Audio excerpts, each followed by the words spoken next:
Iya, thank you Gurunda untuk menegaskan lagi ya karakteristik Yesus itu bagaimana ketika turun ke bumi gitu. Apa yang dikenalkan, apa yang diajarkan, dan apa yang diwajibkan. Nah, Brother Ferry mungkin sepakat dengan apa yang dikatakan Gurunda atau tidak sepakat?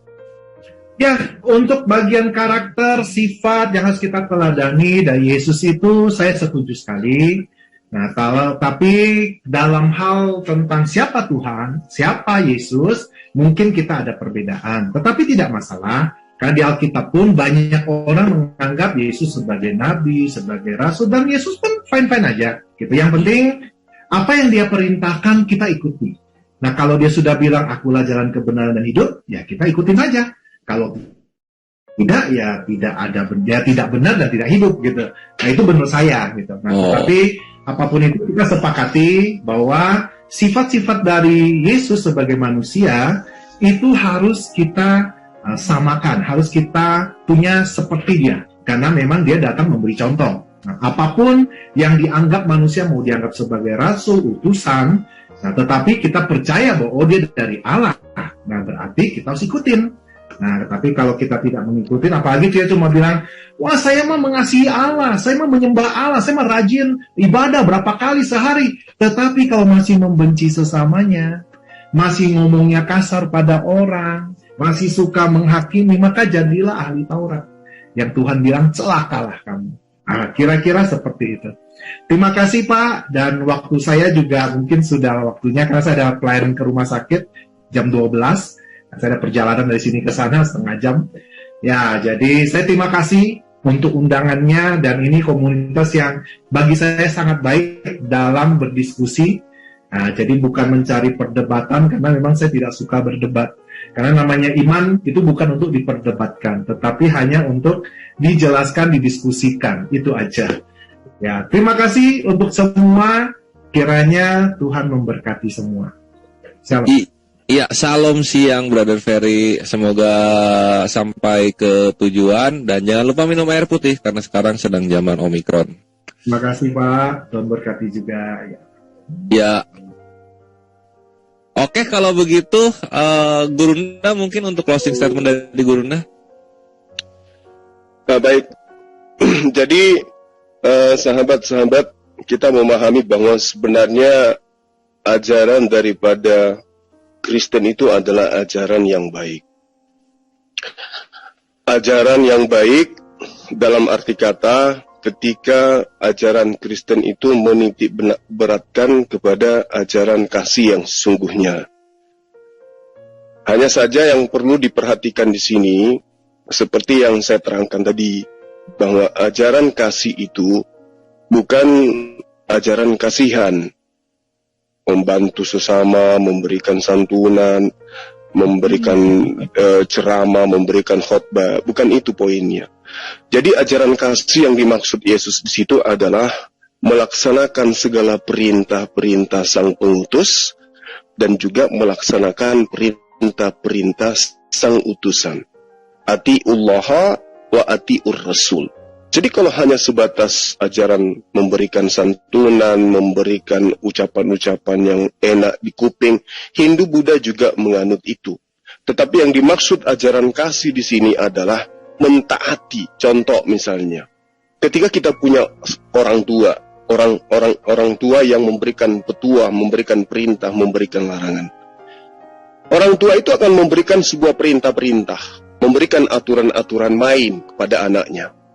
Nah, wujud cinta kasih itu bukan hanya serta-merta kita memeluk ibu, menyayangi ibu dalam arti kata hanya merangkul dia, memberikan dia cenderamata, memberikan hadiah kepada dia. Tapi wujud kasih kita kepada ibu atau bapak itu adalah melaksanakan poin per poin apa yang menjadi aturannya dia, apa yang menjadi perintahnya dia. Kalau kita meluk ibu, tapi perintahnya dilanggar, hatinya akan mendongkol. Aku perintahkan kamu lakukan ini, tapi kamu nggak lakukan. Kemudian kamu datang meluk aku, mencium aku. Aku terima pelukanmu, aku terima ciumanmu, tapi hatiku mendongkol. Itu gambaran kasih. Kasih kepada Allah. Demikian juga adanya. mengaku menyembah kepada Allah, menyembah kepada Tuhan. Tetapi perintah-perintahnya dianggap sebagai sebuah kutukan. Diperintahkan melakukan ini, itu sudah dikutuk dan sudah dihapuskan. Diganti dengan kasih yang seperti ini. Itu juga melanggar syariat daripada para nabi. Karena nabi itu semuanya membawa aturan. Makanya disebut jalan, disebut keselamatan, disebut hidup. Memperoleh ketiganya harus berdasar terhadap kaidah. Apa kaidah itu? Rambu-rambu. Merah berhenti, kuning hati-hati, hijau jalan. Jangan dihapus itu tiang rambu-rambu lalu lintas. Nabrak, celaka nanti. Kalau dihapuskan itu. Makanya diterangkan oleh Nabi yang diimani oleh sahabat Kristen, Tuhan yang diimani oleh sahabat Kristen yang kemudian Nabi bagi umat Islam. Di situ beliau menerangkan begini. Kamu tidak akan sampai kepada kerajaan Bapa kalau hidup keberagamaanmu tidak lebih baik, tidak lebih sempurna daripada ahli Torah. Nah, tidak lebih baik di sini bukan berarti lagi-lagi kasih.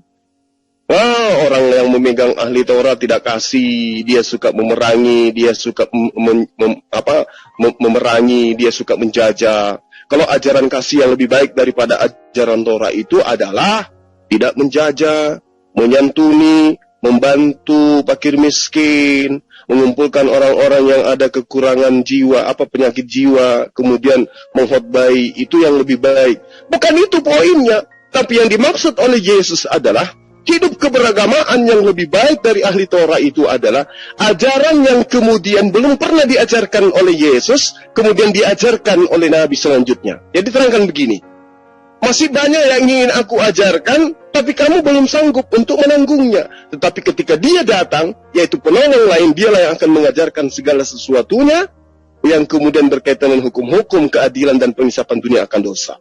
Jadi hidup yang lebih baik, yang lebih kasih itu adalah yang punya syariat. Akulah jalan. Apa jalan itu? Ajaran. Keselamatan. Apa keselamatan itu? Mengikuti jalan, mengikuti rambu-rambu yang diatur oleh jalan. Jangan begini, jangan begitu, lakukan ini, lakukan itu. Itu adalah keselamatan. Lalu hidup itu apa? Ketika rambu-rambu itu kita aminkan, lalu kemudian aturan itu kita laksanakan, barulah kita bisa selamat. Akulah hidup, akulah keselamatan, akulah jalan, akulah keselamatan dan hidup. Dan ini adalah cerminan dalam kehidupan pengikut Yesus. Pengikut Yesus itu pasti taat terhadap apa yang diperintahkan oleh para nabi. Pengikut Yesus pasti tidak akan menduakan Tuhannya Yesus. Apapun ceritanya, semanis apapun goyannya, yang pasti di dalam kehidupan beragama, taat kepada apa yang diperintahkan oleh Yesus, yaitu menyembah Allah satu-satunya Tuhan, dan mendudukkan dirinya sebagai utusan Tuhan. Kalau ada yang menganggap lebih dari itu, maka saya mengatakan saya pinjam kepada apa yang diajarkan oleh Nabiullah Muhammad SAW. Barang siapa yang membuat hukum di luar dari hukum yang telah aku buat, silakan dia mencari nabi selainku. Silakan dia mencari Tuhan selain Allah. Silakan dia mencari agama selain Islam. Nah, itu kaidah. Jadi barang siapa yang kemudian membawa sebuah hukum yang tidak pernah diajarkan oleh Rasulullah, itu bukan bagian daripada Rasulullah. Disebut bid'ah atau bidat. Nah, itu poinnya dari saya, bahwa ajaran Kristen itu baik karena mereka mengajarkan kasih, ya, dan ajaran Islam itu juga benar karena Islam berdasarkan dalil di dalam menjabarkan semua ajaran-ajarannya. Sekira begitu, ya para sahabat. Terima kasih kepada Bang Ferry, Anda selaku praktisi Kristen sebagai pendeta. Saya doakan mudah-mudahan sahabat saya ini senantiasa mendapatkan curahan rahmat, ya, hingga mendapatkan hidayah, karena kebenaran itu hanya milik Allah. Kita manusia hanya mengurai kebenaran itu, lalu kemudian tugas kita adalah menyampaikan. Ingat pada poin kasih yang tadi, bahwa kasih itu adalah taat kepada perintah Allah, kasih itu adalah taat kepada perintah Rasul, dan kasih itu diantaranya adalah mengajar manusia menyembah kepada esensi yang benar. Demikian. Amin, amin, Allahumma amin. Dengan demikian, ikhwan fisabilillah dan saudara-saudari kekristenan yang menyaksikan, berakhir sudah dialog penuh kasih dan penuh akhlak ini antara gurunda kami, Gurunda Zuma, dan juga Pak Pendeta Ferry. Semoga apa yang disampaikan bisa menjadi asbab hidayah dan juga manfaat untuk yang menyaksikan. Kalau begitu kita lanjut saja ke segmen berikutnya ya. Sesi dialog santai, karena di sini juga udah ada saudara-saudara kekristenan, salah satunya adalah Billy Lin. Silahkan Billy Lin jika ingin menanggapi mengenai karakteristik Yesus dan juga pemaparan-pemaparan yang telah diberikan oleh kedua narasumber. Mari, Brother Billy Lin. Assalamualaikum. Waalaikumsalam. Silakan pertanyaannya. Silakan. Waalaikumsalam.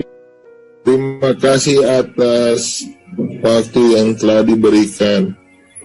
Saya memang sangat tersanjung kalau Mas Suma bicara. Dia kata-katanya cukup indah, walaupun tak seindah isinya terkadang. Tapi ada juga yang membuat aku terkesan dengan kata-katanya Suma. Tapi aku ingin balik tanya, menurut Suma, Yesus itu apa sebenarnya di dalam hati kecil Anda? Kalau di dalam teori yang Anda baca sekilas, Yesus itu adalah tidak lebih daripada seorang nabi, tetapi dalam lubuk hati kamu yang paling dalam, Yesus itu apa setelah kamu mendengar tentang apa yang dibicarakan oleh orang-orang Kristen? Ayo, saya mau tahu dulu. Baik, jadi ini pertanyaan yang sangat baik dari sahabat saya ya, Bang Billy. Bang Billy gini, kami umat Islam itu dari sejak pertama Islam itu dirikan, kita umat Islam ini tidak mengenal ajaran Kristen. Kita tidak mengenal apa itu gospel, apa itu perjanjian lama, apa itu perjanjian baru. Seketika Islam pada masa pertama diwahyukan oleh Allah bercerita tentang Nabiullah Isa alaihissalam dengan karakter yang sangat kuat bahwa dia hanyalah seorang nabi bagi Bani Israel. Berjalannya waktu, sahabat Billy, ternyata di dalam kitab Anda, setelah kita kaji itu benar, dia mengaku sebagai rasul. Di dalam Matius 15 pasal 24. Aku diutus. Artinya ketika Yesus itu mengaku diutus dan yang mengutusnya itu adalah Allah, adalah Tuhan, maka posisi dia, pangkat dia tertinggi adalah Rasulullah atau Rasul utusan Allah. Nah itu. Nah, lalu ketika kemudian saya pribadi terjun ke dunia apologet, kristologi, belajar dan mengajarkan dan menyampaikan. Ada satu cerita di dalam kitab Anda di mana Yesus itu ingin orang-orang yang ada di sekelilingnya menjelaskan tentang siapa dirinya. Jadi kita tidak perlu, siapa Yesus menurut gereja, menurut Islam. Tapi coba kita mengurai berdasarkan sumber yang kuat yang hari ini masih sahabat saya pegang. Yesus mencoba untuk melakukan angket, bertanya kepada orang-orang di sekelilingnya. Di dalam Matius 16, pasal 16. Simon, Kadio. Simon, kesini. Saya ingin tahu, menurut kamu, aku ini siapa? Nah, Simon, si Petrus ini, itu menerangkan dengan valid kepada Yesus. Yesus, engkau itu adalah Mesias, anak Allah yang hidup. Membantahkah Yesus pada saat itu? Tidak. Dia katakan begini, berbahagialah engkau Simon, anak laki-lakinya Yunus, sebab bukan manusia yang menyatakan itu kepadamu, melainkan Bapakku yang di surga. Poinnya, Bapak yang di surga mengatakan kepada Simon, bahwa wahai Simon, orang yang ada di tengah-tengah kamu itu adalah Mesias. Itu adalah anakku. Coba. Artinya bahwa ketika kita mendudukkan dalil-dalil ini untuk bagaimana kemudian kita mengurai pewahyuan yang kita anggap wahyu ini, lalu kemudian kita dudukkan dalam akal sehat kita, maka Yesus itu adalah Mesias, dan Yesus itu adalah anak Tuhan.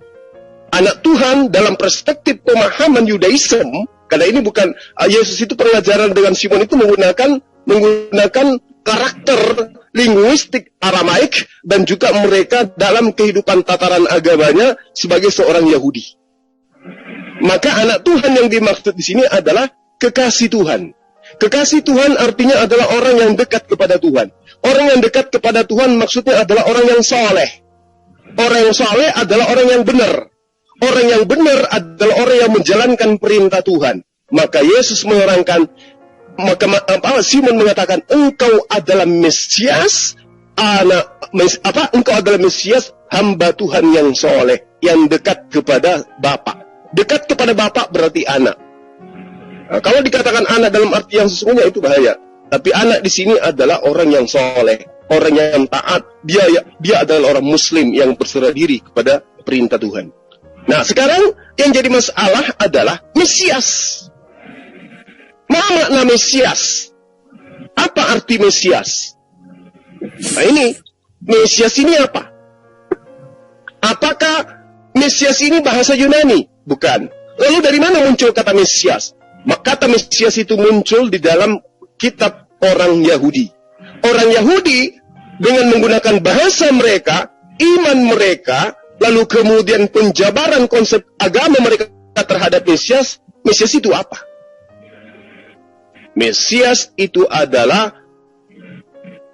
orang yang diurapi untuk kemudian dinisbahkan menjadi imam, menjadi raja, menjadi tokoh, menjadi pemimpin, menjadi penyelamat. Posisinya orang, manusia, raja, dan bukan Hasem, bukan Tuhan, bukan Yotevave.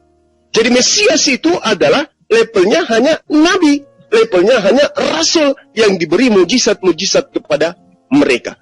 Yesus akui itu, ya, dia adalah Mesias, kata Simon. Dan apa kata Yesus? Berbahagialah engkau Simon, karena bukan manusia yang mengatakan itu kepadamu, tetapi Tuhanku yang di surgalah yang mengajarkan kepadamu bahwa aku ini Mesias. Berarti iman Islam dalam hal mendudukkan Yesus kembali kepada yang tadi yang saya sebutkan, ani abudullah rabbi wa rabbakum. Ya Bani Israel, inni Rasulullah ilaikum. Makanya dalam Islam konsepnya jelas. Isa Al-Masih. Al-Masih itu sama dengan Mesias. Demikian.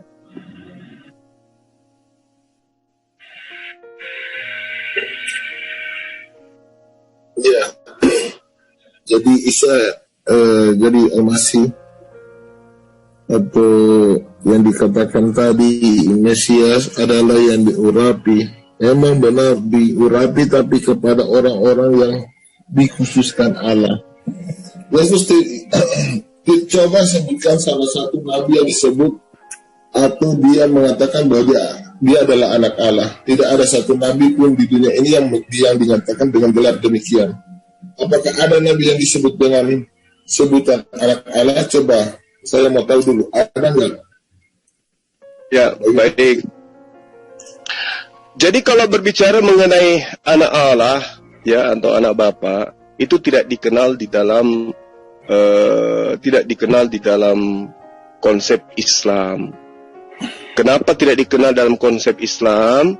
Karena konsep anak Allah itu sudah dipelintir oleh orang-orang ahli kitab terdahulu. Kalau berbicara mengenai anak Allah, berarti kita harus menyadari bahwa bukan hanya Yesus yang disebut sebagai anak Allah. Ada yang disebut anak tunggal Bapa. Anak tunggal di sini itu ditujukan kepada Yakub. Ya kan? Berarti bukan cuma Yesus yang disebut sebagai anak Tuhan, tetapi Yesus juga Yakub juga disebut sebagai anak sulung dari Bapa. Nah, kalau Yesus anak sulung, Yesus anak tunggal, kita akan dibingungkan kalau kita menggunakan paradigma berpikir sebagai manusia. Karena itulah kemudian solusinya adalah anak itu sebenarnya adalah cuma gelar. Yesus disebut anak tunggal. Yakub disebut sebagai anak sulung. Mana yang benar? Kan gitu jadinya. Kalau disebut anak sulung berarti dia anak pertama. Kalau disebut anak tunggal, dia pun anak pertama. Berarti solusinya adalah anak ini adalah orang yang dekat kepada Tuhan. Bukan anak dalam arti bahwa arti yang sesungguhnya. Saya kira begitu. Oke. Jadi kalau cuma anak tunggal, anak sulung juga ada ya para nabi-nabi dahulu. Tetapi yang merangkap 3 gelar itu siapa? Hanya Yesus. Enggak ada. Maksudnya? Yesus disebut anak tunggal enggak? Ya, disebut di dalam kitab Anda sebagai anak tunggal. Betul. Enggak? Oh, Yesus juga disebut sebagai anak sulung. Ya, betul. Terus? Hanya Yesus saja kan yang mendapatkan gelar tersebut. Bagaimana ada Yesus itu sangat lebih daripada mempunyai hubungan yang boleh dikatakan atas hubungan antara Yesus dengan Bapa. Jadi ketika saya mengatakan hubungan intim, jangan Anda persepsi lagi dengan terlalu mendramatisi. Artinya mempunyai di atas hubungan intim. Artinya kenapa? Karena Yesus itu dari Bapa. Asalnya dari Bapa. Di sini menyatakan secara keilahian, dengan kacamata keilahian, bukan dengan kacamata manusia untuk melihat kedekatan Yesus dengan Bapa. Ini sangat jelas. Artinya kita harus pahami Yesus itu siapa. Jadi agak susah kalau kita untuk menjelaskan siapa Yesus kalau kita hanya langsung ke perjanjian baru tanpa mengetahui jejak digitalnya, kenapa Yesus harus menjadi tebusan. Ya itu kan banyak yang gak dipahami. Dan ketika terjadi perdebatan antara Muslim dan Kristen, bolak-balik di situ dibantah dengan ayat-ayat kemanusiaan. Baru Kristen memberi ayat-ayat keilahian Yesus. Sampai ujung-ujungnya juga nggak ada poinnya yang didapati, hanya perbantahan. Jadi yang harus kita sadari juga harus mengapa juga ya Allah harus menjadi manusia itu yang terpenting. Mengapa? Biar kita harus paham. Yang pertama itu kita harus kembali ke sejarah lagi. Makanya kalau menjelaskan Yesus itu Allah itu agak panjang. Begitu semua. Ya, baik. Jadi gini kawan, kita harus membedakan antara doktrin dengan penjabaran apa yang tertulis dalam sebuah kitab. Ada doktrin itu adalah suatu pemahaman atau konsep yang kemudian ditanamkan kepada orang supaya dianggap itu adalah sebuah kebenaran dan diaminkan. Itu konsep, itu doktrin, itu dogma. Nah sekarang ketika sahabat saya mencoba untuk mengurai kitabnya Bani Israel untuk kemudian mendudukkan Yesus. Sekarang begini sederhananya. Kita mengenal apa itu perjanjian lama. Perjanjian lama itu adalah terjemah dari bahasa yang awal mulanya bergeser dari bahasa Ibrani ke bahasa Septuaginta. Nah, penutur-penutur Septuaginta pada masa itu adalah orang-orang Yahudi yang hidup di luar kalangan daripada lingkungan Yerusalem. Itu kita harus paham, berarti tertuju juga kepada mereka. Nah, ketika tertuju kepada mereka, lalu kemudian itu bisa kita jadikan acuan, atau kembali kepada bahasa Ibrani itu sendiri, maka di dalam pemahaman Bani Israel atau praktis Yudaism itu tidak dikenal Tuhan yang mereka sebut Hasem itu bakal datang menjelma menjadi manusia. Itu nggak ada itu. Mau sampai kemanapun kita cari, tidak ada sekelompok dari keturunan Bani Israel dari 12 suku yang diperanakan oleh Yakub yang kemudian memproklamirkan diri menjadi seorang pengikut sekte tertentu, di mana sekte itu muatannya adalah Hasem Nuzul menjadi makhluk manusia. Itu nggak ada. Adanya Protestan, Katolik, apalagi Advent dan seterusnya. Ini dari mana konsepnya? Konsepnya itu dari Barat. Makanya ketika saya bertanya kepada, mohon maaf saya bertanya kepada Sofiatul, Anda orang terpelajar, tunjukkan kepada saya hal yang sangat prinsip di dalam ajaran agama Anda terkait dengan histori, sejarah. Kemana keturunan 12 dari murid Yesus hari ini? Di mana mereka bermukim? Apa nama negaranya? Berkumpul di mana mereka? Lalu apa agamanya? Harusnya ketika secara histori konsep Tuhan nuzul menjadi manusia itu benar adanya, maka tanpa hitungan detik Sopiatul yang mengaku sebagai pakar langsung menunjukkan agamanya adalah Kristen dan mereka bermarkas di Yerusalem hari ini, di Gaza dan seterusnya. Tapi itu tidak ditemukan, malah saya disuruh ke Yerusalem di sensus penduduk mencari itu. Ini celaka. Berbeda dengan kami umat Islam. Kami mengimani kitab suci Al-Quran. Ketika orang luar Islam bertanya kepada kami yang ada di pedalaman sekalipun, wahai kamu semua, kamu hidup di tahun 2022, kamu membawa-bawa risalah yang katanya yang terjadi pada tahun 600 Masehi. Saya ingin tahu, wahai semua, jika benar Islam itu adalah ajaran yang diajarkan oleh orang yang hidup di Arab sana, tunjukkan kemana keturunan sahabat-sahabatnya, apakah mereka masih Islam hari ini? Andai saja kebenaran secara histori itu adalah abu-abu, kebenaran yang saya maksud di sini adalah kebenaran non-absolut, maka saya akan kelimpungan. Bahkan saya pun akan menyuruh dia, pergilah ke Arab, cari di sana, sensus di sana, kemana apa agama keturunan daripada sahabat Rasulullah. Tapi faktanya, mata dunia melihat sejazirah Arab itu Islam sampai hari ini. Nah, yang menjadi celaka di sini adalah ketika ajaran konsep Tuhan menjadi manusia itu benar adanya, berasal dari pondasi yang kuat dari kitabnya Bani Israel, di mana mereka beruntun Nabi diutus kepada mereka, pastilah penyembahan manusia bernama Yesus itu akan dipelopori oleh keturunan Abraham, dan mereka akan bermukim dan berpusat di Yerusalem. Faktanya hari ini, penyembahan terhadap manusia dipelopori oleh Vatikan. Pertanyaannya, ajaran Vatikan menjadi Kristen ini ajaran baru, atau jauh sebelum Yesus itu ada di atas muka bumi, mereka sudah menganut pengajaran dewa-dewa nusul menjadi makhluk. Ini penting untuk Anda ketahui. Demikian sementara.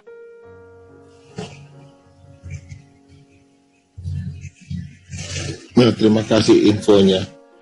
Bahwa ternyata apa yang telah terjadi, apa yang telah kita lihat tentang Yesus yang menjadi penebusan artinya dia membayar lunas tentang dosa manusia dalam penebusan itu ternyata adalah salah satu cara kaum pagan.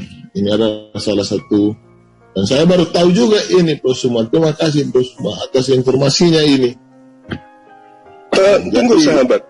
Nah, gimana? Yang anda maksud itu yang pagan yang mana? Ya, maksudnya ini pengorbanan tentang manusia menjadi korban ini. Oke. Baik, saya urai. Baik. Urai. Boleh ya? Iya, silakan. Jadi begini. Di dalam ajaran agama Islam manapun itu, bermazhab apapun dia, itu mengaminkan ada penyaliban. Penyaliban itu nyata ada. Kristen mengakui ada penyaliban, ya. Islam mengakui ada penyaliban, ya.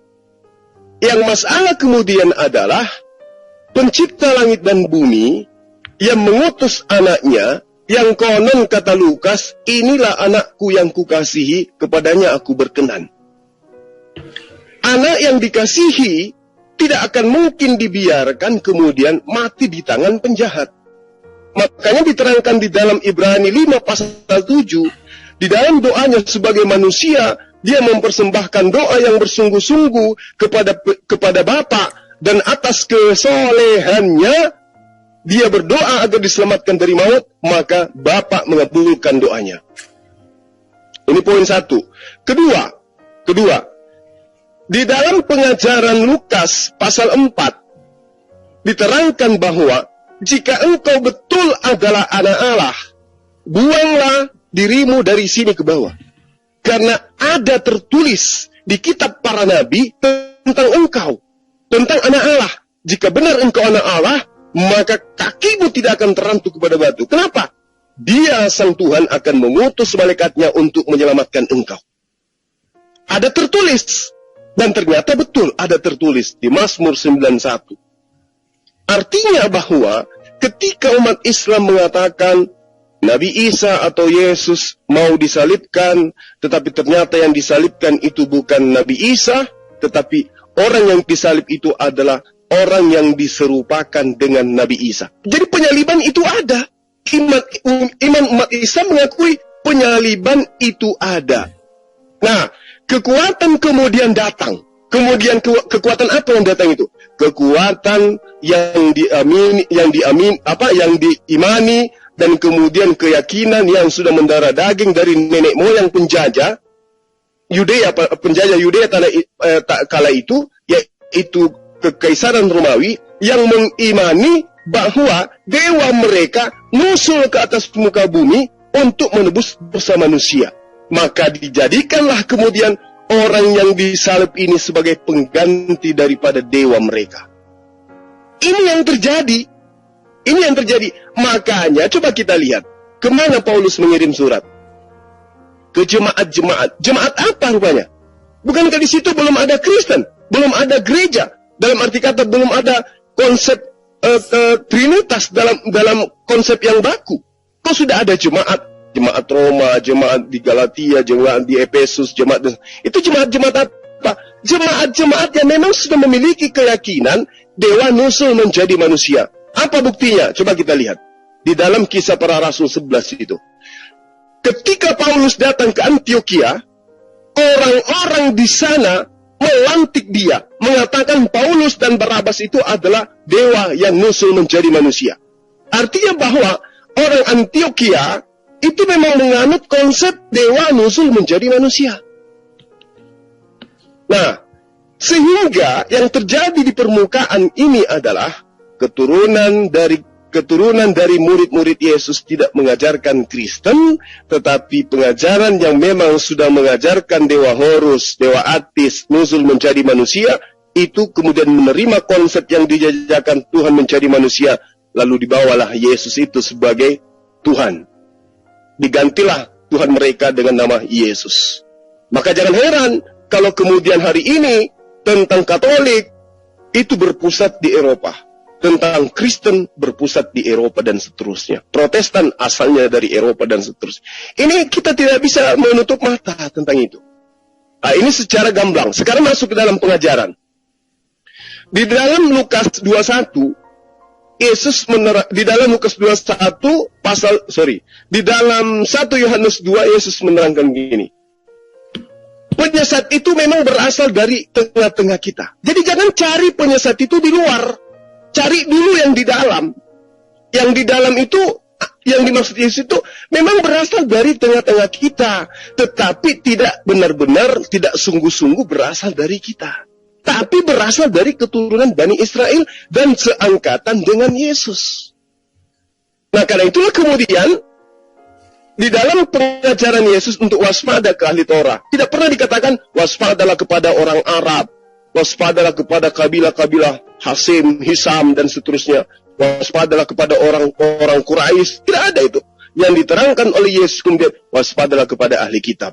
Waspadalah kepada orang Saduki. Waspadalah kepada orang Farisi. Jangan terlalu panjang yang mana. Panjang, betul. Saya mau jelasin lebih dulu. Aku juga bingung, saya mau jelasin lebih dulu. Yang mana ini? Oh, pagan atau yang mana ini yang saya mau jelasin dulu? Silakan. Number one. Ya, silakan, terserah aja. Yang penting jangan kebalik gambarnya kayak begini dong. Kamu pusing nanti. Nah, udah. Berapa susah sih kamu balikin aja laptop selesai. Ya, yang mana yang pertama yang kamu pertanyakan itu yang mana, saudara? Tentang, waduh, sebenarnya apa ya? Yang kamu juga kan kepanjangan sih sudah. Enggak. Yang paling mendasar. Ya, yang paling mendasar. Yang mau di mana yang mau bahas, kita bahas yang mana? Oke. Yang paling mendasar. Secara data atau doktrin? Secara doktrin mau data nanti kita lihat aja nanti mau yang mana nanti mau dibawa. Nah kalau tentang dewa menjadi manusia kan itu dia kan belum terbukti secara data. Coba ada nggak itu secara data?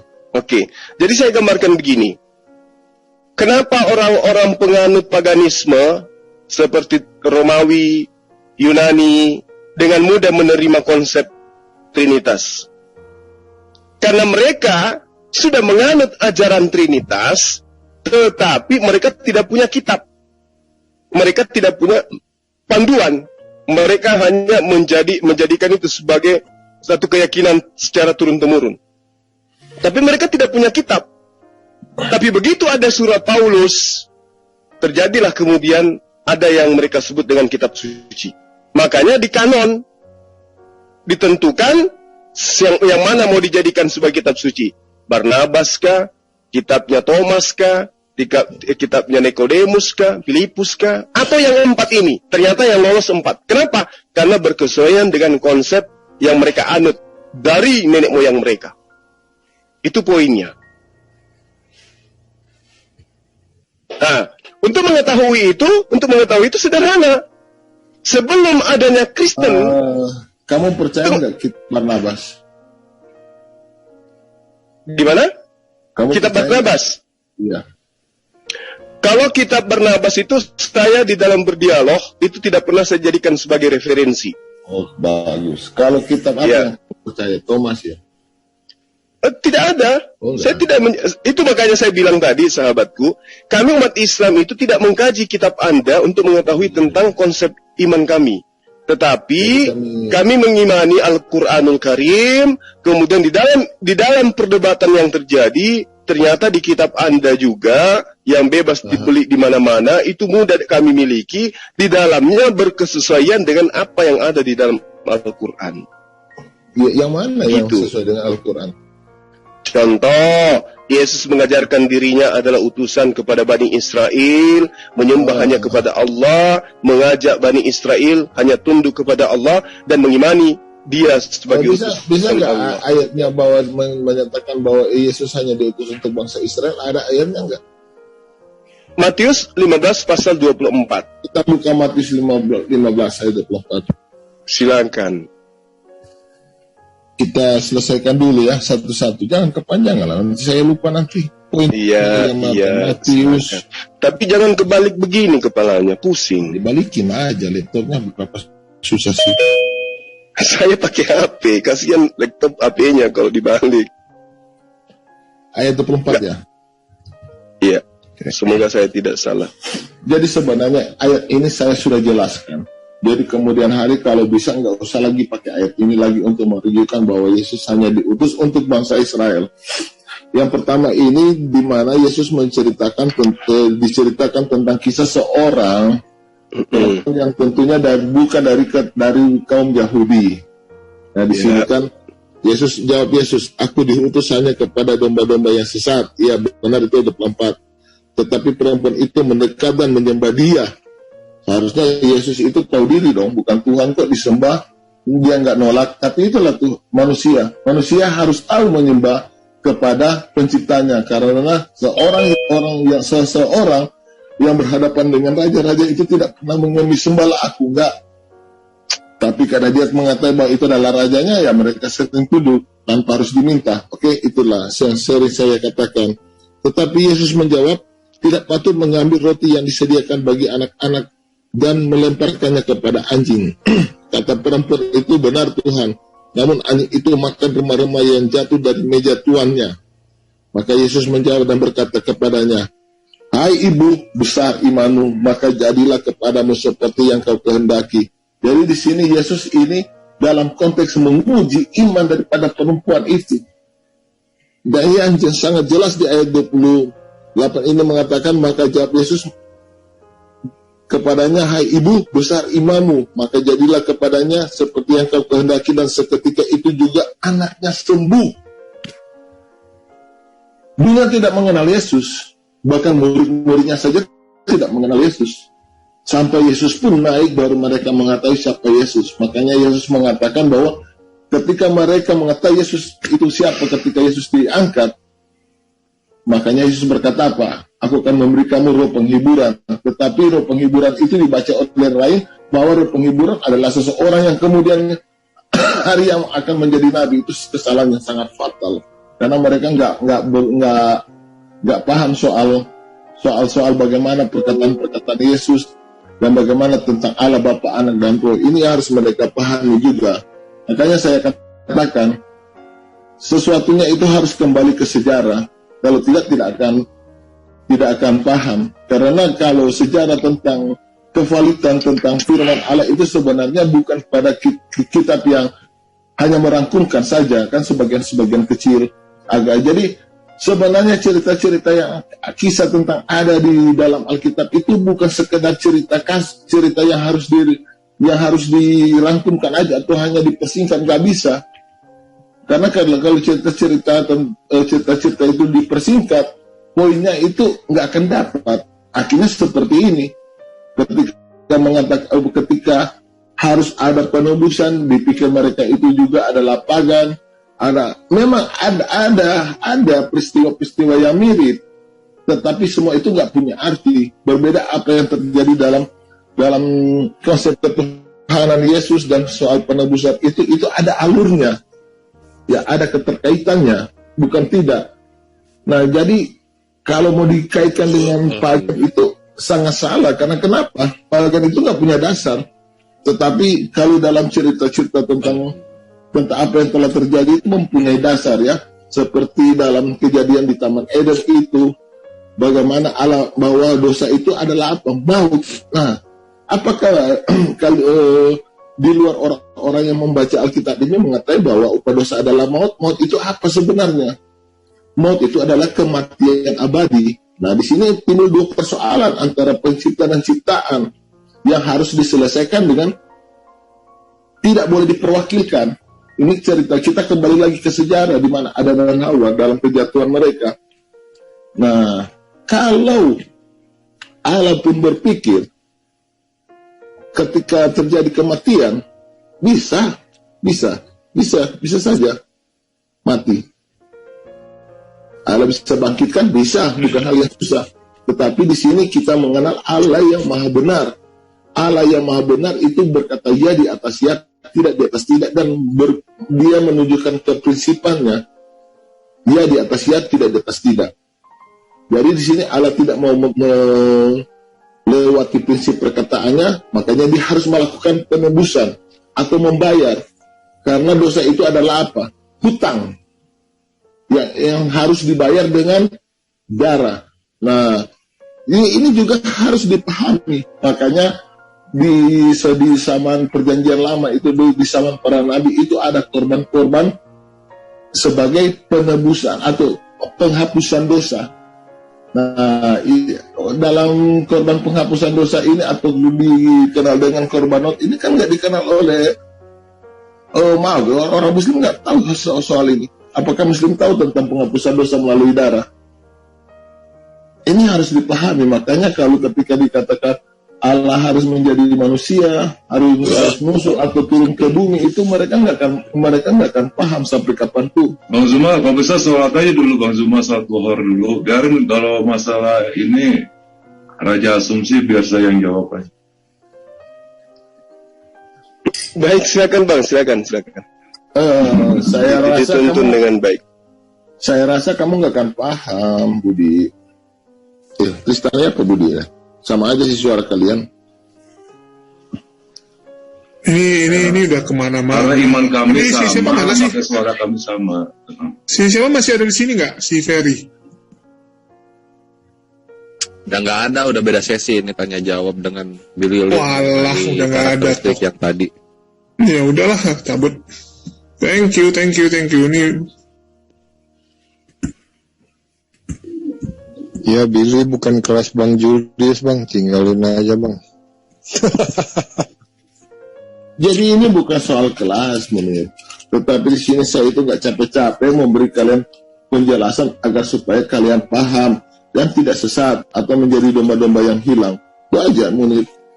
Yesus mengasihi lu, Billy.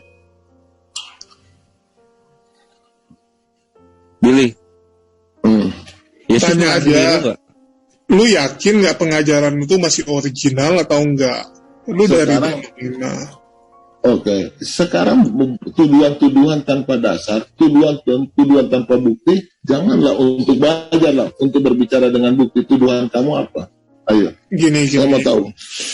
Aku kemarin baru dihubungi oleh orang Katoliknya. Kemarin mereka suruh aku umumkan kepada teman-teman Muslim, cuman aku belum ngomong ke semua. Orang Katolik aja udah resah melihat dunia debat yang nggak jelas ini, dia bilang, dan membawa nama Kristen ya, mencemarkan nama Kristen dan mempermalukan kekristenan, bisa dibilang seperti itu. Padahal yang dibawa adalah apa? Ego pribadi. Mungkin Billy juga udah lihat lah ya, bagaimana teman-teman itu kalau berdebat itu bukan edukasi, tapi menekankan egoisnya supaya didengar orang, supaya kesannya dia wah. Bahkan nggak sedikit yang kalau pribadinya dihina, dia itu bisa kejam. Kalau Yesus dihina nggak masalah, pribadinya jangan gitu kan. Ini yang kita lihat kacau gitu. Sendiri aja banyak orang-orang Kristen tuh yang nggak tahu sebenarnya iman dia tuh kepada siapa. Orang mengaku, oh saya pengikut Yesus, ya, saya pengikut dari kitabnya, sama kayak Bang Ferry tadi. Oh saya mengikuti kitabnya. Kamu yakin nggak? Kalau semua orang bilangnya ya ikut kitab, memangnya kamu kalau ngomong sama orang Unitarian, dia bilang nggak berdasarkan kitab, berdasarkan kitab. Poinnya aja. Ya, poinnya kalian harus tahu dulu sebenarnya kalian ini siapa. Kalau sendiri nggak tahu dia siapa, ya susah gitu. Cuman berdasarkan tebak-tebakan, berdasarkan menurut saya udah ngikut Yesus nih. Terus padahal Yesus sendiri nggak pernah mengakui kalian mengikut dia. Tahu dari mana? Yang kalian lakukan sesuai nggak dengan pengajaran Yesus, itu aja sih. Kamu bercermin nggak bicara? Saya bercermin, Bang. Itulah saya kan mengajarkan. Saya nggak. Saya cuma memberi saran. Apa kamu mengenal Yesus? Saya mengenal dengan sangat baik, Bang. Kamu ajaran menurut saya ya. Jadi standarnya gini. Oke. Standar kamu bukan standar kami. Benar. Itu nggak masalah. Cuman saya bilang. Sekarang kamu mau mikir bahwa kami tidak melakukan ajaran Yesus. Apa yang kamu tahu tentang ajaran Yesus? Satu aja. Yang menurut kamu saya tidak sesuai dengan ajaran Yesus. Satu saja. Berikan kata-kata kamu. Kalian terlalu. Billy, sebentar Bang Julius. Saya mau ngasih tahu Billy. Bill, saya kenal sama Yesus, Bill. Kamu kenal Yesus nggak? Saya kenal Yesus lahir di Nazaret di kota Daud. Kamu tahu gak siapa yang membantu Yesus Maria lahiran? Bidannya siapa? Kamu tahu nggak? Budi, jangan menghujat Budi. Itu baca koran kamu itu pos kota paling tinggi itu media Indonesia juga tiga hari sekali. Guys. Oke, teman-teman, di sini ada penghujatan. Dia nggak bisa buktikan. Kamu tuh pakai nanya-nanya orang Islam kenal Yesus nggak? Kenal Yesus saya kita kenal lah. Apa kitabnya saya keluarin? Coba kamu buka di kitab Lukas 2, ya kan? Aduh, Billy, nggak usah lah nanya-nanya orang Islam. Ini kok jadi gini? Enggak. Ya? Kamu bilang siapa? Nggak usah so jago gitu loh. Jangan sok jadi penginjil kamu tuh. Kita paling nggak hafal sosok inilah buruknya dunia. Sok premis banget orang Islam ini. Ya udah. Belajar. Inilah ngomong itu banyak belajar. Jeleknya dunia kalian. Yang pertama jeleknya dunia kalian. Bicara terus nggak bertanggung jawab. Itu si Budi. Makanya kalau bicara. Dia balik ke topik ya. Nggak tanggung jawab. Saya nanya. Ayo balik ke topik Yesus nggak? Kamu kenal nggak? Kamu bilang aja mau. Kamu kenal nggak? Di mana Yesus lahir? Siapa bidannya? Nah, terus apa bedanya? Tahu kamu baca aja koran pos kota juga. Udahlah, males ngomong mobil ini. Cuma asum. Saya balik ke topik yuk. Ayo balik ke topik. Bilang. Ini penghujatan. Hujat apa, Billy? Kamu kenal Yesus nggak? Yesus lahir Yesus bidannya siapa? Nah, sekarang Yesus memang brojol sendiri. Iya. Terus tahu kamu? Iya, sekarang saya. Udah, balik ke topik yuk. Topiknya mengenai karakteristik Yesus. Karakteristik Yesus itu kasih. Bukti kasih Yesus itu apa?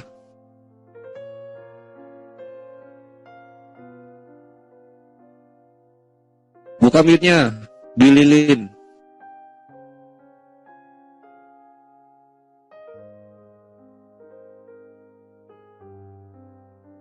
Nah, Budi, sabar Budi. Nanti aku mau punya session kamu yang kedua. Saya mau tanya, siapa yang mengatakan bahwa tadi kamu mau diskusi sama saya bahwa pendeta kamu ngomong sama saya nggak layak saya bicara sama kamu. Budi, diam dulu Budi. Kamu bicara itu dari tadi itu kayak apa? Yang sekarang satu-satu dulu. Saya fokus dulu yang satu. Kamu mau diskusi sama saya bawa pendeta kamu sekalian. Enggak. Bisa nggak host untuk kita berbicara ini bercerita baik ya, jangan seperti orang yang nggak berpendidikan. Baik kok, Akhi Budi baik kok, nggak ada penghujatan. Nggak ada penghujatan. Saya mau bicara yang pertama yang mengatakan kita tuntaskan dulu yang di gereja yang mengatasnamakan gereja Katolik itu siapa? Aduh, ini kemana ini? Tuh kan, bicara lagi nggak bertanggung jawab dia. Emang begitu trik kalian, lagi fokus satu mau dibuyarkan ke satu. Itu ini gue kembaliin ke topik ini, sebagai host gue kembaliin ke topik. Iya, yang tadi yang berbicara Katolik siapa? Katolik. Yang membawa atasnamakan gereja Katolik itu siapa? Julius Adilo. Dia Julius. Oh, Julius. Saya mau. Udah nggak ada. Udah yang ada aja yuk. Makanya aku bilang, kalau saya lagi fokus bicara satu ke satu lah. Si Budi ini nyambung-nyambung. Gampang ke distrak ya? Nyambung-nyambung apa semua coba lah. Yang dia dililin ayo kembali bisa fokus lagi nggak? Kalau nggak bisa aku closing aja ini. Begini maksud saya ya. Kalau kita berbicara itu yang perlu tanggung jawab lah. Jangan bicara seenaknya, bicara sana, bicara itu, tuduh sana, tuduh sini. Apa memang sudah menjadi kebiasaan atau memang suatu kenikmatan bagi kalian untuk berbicara ngarang ini dan itu? Bukan, lu nggak mampu ngikutin apa topiknya gitu. Bentar, ini ngomong si Budi mulu. Billy, gua kasih tahu sama lu ya. Apa? Tadi nanya, lu namanya sama Julius tadi orang Muslim. Lu kenal sama Yesus gak? Gua kenal. Budi, lu jangan sosial dia. Budi, lu kenal Yesus gak? Gue tanya sekarang sama lu. Gimana Yesus sekarang? Kalau dia pernah jadi muncul dari manusia, tunjukin sama gue sekarang Yesus itu. Tunjukin bawa dia neraka kembali ke gue. Kalau dia memang benar-benar Tuhan. Enak aja sembarangan lu nggak pakai ngomong Buddha ngomong gue sembarangan. Kembali ke emang masalahnya apa Bu? Saya nggak bicara sama kamu jangan tadi. Begitu dadi. Coba kembali ke yang raise hand. Ya. Ayo Bill, fokus Bill. Billy fokus. Coba jangan sesama Muslim saling membela. Lihat dong yang mana yang benar. Itu yang Muslim. Makanya gue mute semua. Gue hakim yang adil. Saya lagi bicara dengan siapa terus Budi nyolot. Ya udah jangan dibahas, jangan ke bawah dong, jangan ke bawah. Kan udah dewasa. Kalau misalnya ada yang provokatif, jangan ke bawah, bisa nggak? Kita bahas apa gitu, jangan kesimpulan sendiri dong. Pilih, ayo kita dengar. Lagi bicara sama siapa? Si Budi nyolot gitu, nggak sopan banget. Nuduh lagi. Iya, udah kasihin lah musuhmu. Kalau Billy masih emosi, Billy tenangin dulu ya. Aku mau ke Brother Carol. Silakan Brother Carol. Terima kasih, selamat siang menjelang sore semuanya. Iya. Ini mohon maaf ya, saya mau bertanya tentang Al-Isra 36. Karena di situ ada kata hati nurani. Jadi yang mengikuti apa yang didengar dan sebagainya, termasuk mengikuti hati nurani, jangan mengikuti persangkaan yang kita tidak tahu, kalau kita mengerti. Nah, kalau hati nurani kan ini, yang membentuk hati nurani kan banyak faktor ya. Nah, untuk seorang anak kecil, bagaimana itu hati nuraninya itu dibentuk, dijaga supaya sebenarnya nuraninya tetap peka. Karena dalam pengalaman saya melihat anak kecil. Saya di sini saya cuma kasih umum kepada saudara teman-teman Muslim yang terakhir. Kalian pertanggungjawabkan apa kata si Budi mengatakan siapa bidan Yesus. Berarti dia mengetahui. Dan saya harap kalian. Ya udah nanti dibikin topik lagi aja sama Akhi Budi. Ya. Siapakah yang mengenal Yesus antara Billy Lin dan Akhina Budi? Ya, mau jam berapa? Sekarang aja panggil dia. Jangan sekarang. Udah mau closing ini, udah mau 2 jam. Makanya aku bilang berbicara itu bertanggung jawab. Ya. Nanti berarti di 15 menit lagi lah boleh. Silakan Billy standby di sini aja. Enggak, nanti lah. Kan 10 menit lagi aja. Iya, WhatsApp aku nanti. Enggak, ini bentar lagi kok. Ini mau closing bentar lagi. Iya. Ya, kita jawab dulu siapa si Brother Carol. Hati nurani di situ ya. Tafadhol Asatid, siapa yang mau jawab? Ya, karena anak-anak kan hati nuraninya kan masih bersih, dan dalam pengalaman anak-anak bisa menangis menyaksikan sesuatu yang orang besar, orang dewasa sudah anggap biasa, wajar. Orang besarnya tidak nangis, anaknya bisa nangis, gitu. Ya, ada ascatis nggak di sini? Siapa ya? Gurunda? Wah, alhamdulillah. Gurunda Ya, tafadhol. gimana, Dek? Itu yang apa? Pertanyaan Carol mengenai hati nurani. Nggak nyambung sih, cuma habis itu langsung closing aja. Ini maksudnya yang mana? Hati nurani. Share screen Ini ayatnya. Al-Isra ayat 36. Al-Isra ayat 36. Oh, baik. Al-Isra ayat 36 diterangkan di situ terkait dengan pemberitaan. Wala takfu ma laisa laka bihi ilm. Jadi tanpa pengetahuan jangan mengatakan sesuatu. Inna sam'a wal basara, sesuatu yang tidak kau lihat jangan pernah kau katakan. Wal fu'ada kullu ulaika kana anhu mas'ula. Jadi gini. Di ayat ini diterangkan begini. Jangan kamu mengikuti sesuatu yang tidak kamu ketahui, karena pendengaran, penglihatan, dan hati nurani, semua itu akan diminta pertanggungjawaban. Jadi kita tidak boleh mengikuti sesuatu karena terkait dengan apa yang kita tidak dengar, apa yang kita tidak lihat, apa yang hati kita katakan itu baik, tapi belum tentu baik. Nah, ayat ini menerangkan kita tidak boleh mempunyai sesuatu pemahaman, mengatakan sesuatu tentang pemahaman kalau kita tidak melihat, kalau kita tidak mendengar. Karena kenapa? Pertanggungjawaban atas segala apa yang kita imani itu, meski hanya poinnya di dalam hati, itu akan dipertanggungjawabkan di hadapan Allah. Sesungguhnya pendengaran, penglihatan, dan hati adalah amanah dari Tuhan. Semuanya itu akan dimintai pertanggungjawaban. Nah, ini artinya bahwa mata ini, penglihatan ini, pendengaran ini, itu kudu wajib dijaga. Hati ini kudu harus dijaga. Hal-hal yang tidak berkaitan dengan apa yang kita saksikan, apa yang kita dengarkan, kita nggak boleh jadikan itu sebagai sebuah pemberitaan yang dianggap itu benar. Padahal kita nggak menyaksikan, kita nggak mendengar langsung, kita tidak melihat langsung. Ini yang dimaksud. Nah, kemudian para sahabat mengatakan begini. Ibnu Abbas misalnya, jangan memberi kesaksian kecuali apa yang telah engkau lihat dengan kedua mata dan kedua matamu. Apa yang kau dengar dengan telingamu, dan apa yang kau ketahui oleh hati dengan sepenuh kesadaran. Itu perintah, itu adalah kaidah di dalam penjabaran ayat ini. Nah, ini artinya bahwa hati ini itu tidak boleh dikotori hanya karena mendengarkan isu. Hati ini tidak boleh dikotori hanya melihat sesuatu dari luar. Tak boleh, kita nggak boleh menghakimi, kita nggak boleh kemudian menghujat, kita tidak boleh kemudian membenci hanya karena informasi-informasi yang tidak akurat adanya. Itu inti daripada ayat ini. Jadi hati itu harus selalu bersih, hati itu harus selalu dijaga. Gitu. Itu poinnya.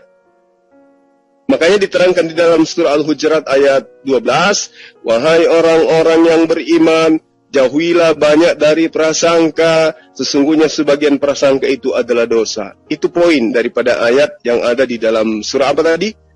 Al-Isra ayat 36. Oke. Silakan kalau ada yang mau menambahkan.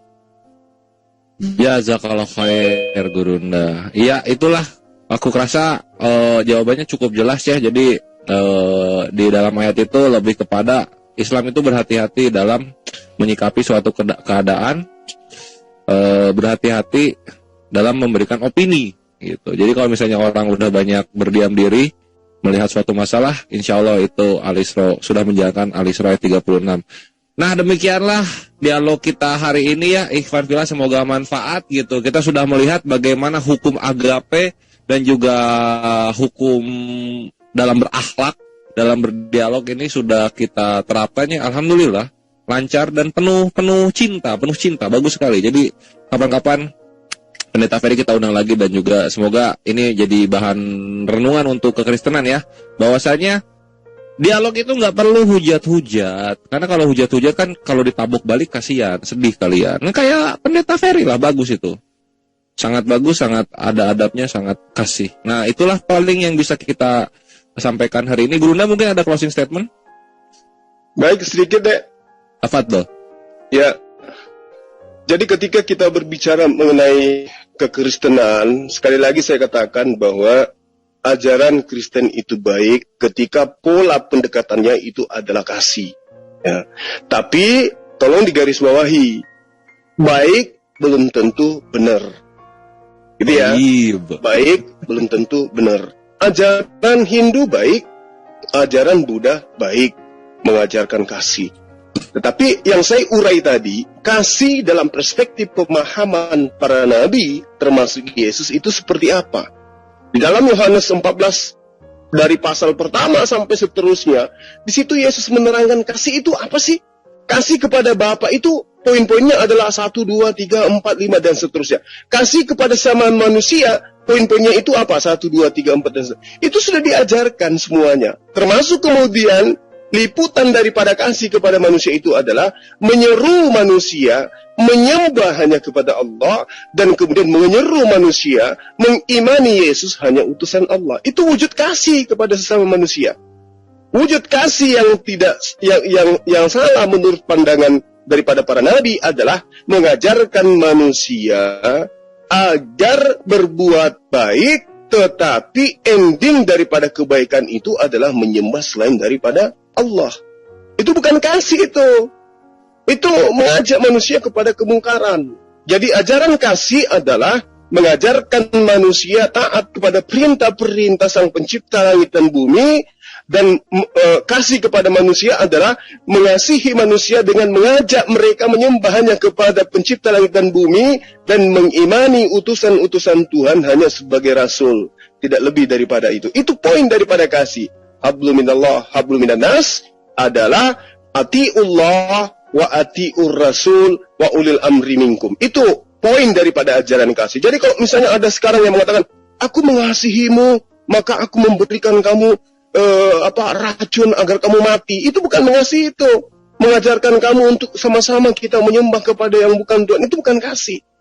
Itu kemungkaran itu. Tapi dibalut dengan ajaran yang menurut perspektif pemahaman akal baik. Tapi sekali lagi, baik belum tentu benar. Sekira begitu. Alhamdulillah. Itu ya poinnya, vitalnya di situ, Ivan Villa. Baik